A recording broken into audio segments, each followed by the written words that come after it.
آپ کو نبی پاک صلی اللہ علیہ وآلہ وسلم سے ملاقات کا شرف مل جائے تو کیا باتیں کریں گے حضور سے؟ کچھ حضور میری تو ساری بہار آپ سے ہے، اس کے علاوہ اور کچھ بھی نہیں ہے۔ ان کے سامنے کس کی مجال ہے بولنے کی؟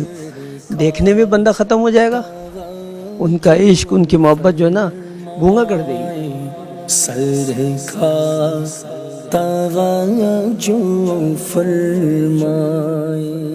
بہت گناہ گار ہوں، وہ خواب میں آ جائے تو ان کی مہربانی ہونا میرے سے کام نہیں ہے کہ میں ان کے سامنے جا سکوں۔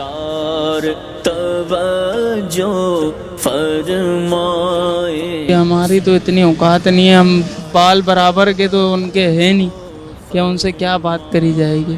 ان سے یہی ہے معافی تلافی کر سکتے ہیں کہ ہمارا سے جو گناہ ہے اس کو معاف کریں، اللہ پاک سے دعا کریں۔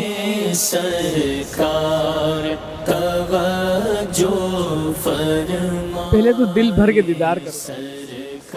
مجھے نہیں لگتا کہ میں دیکھ کے کچھ بولنے کی حالت میں ہوں گا، یہ ہے کہ ان سے محبت میں انتہا ہے۔ میری حسرت ہے کہ میں اپنی زندگی میں بس کسی بھی طرح ان کا دیدار ہو جائے۔ اگر ملاقات ہو گئی تو ہم خوش نصیب ہوئیں گے کہ میں کچھ بول نہیں سکتا کہ یہ اگر ہو جائے تو ایک دنیاوی مثال دیتے ہیں کہ ہماری کوئی چیز کی خواہش ہوتی ہے اور وہ سامنے آ جائے تو ہم پہ سکتہ طاری ہو جاتا ہے، ہمارے پاس ورڈز نہیں ہوتے۔ اس کی وقت کی کیفیت تو کچھ نہیں کہہ سکتے کہ کیا، وہ خوشی کا عالم ہی کچھ اور ہوگا، وہ سمجھ لو جنت مل گئی ہمیں۔ ہم کیا حیثیت رکھتے ہیں ان سے بات کرنے کی؟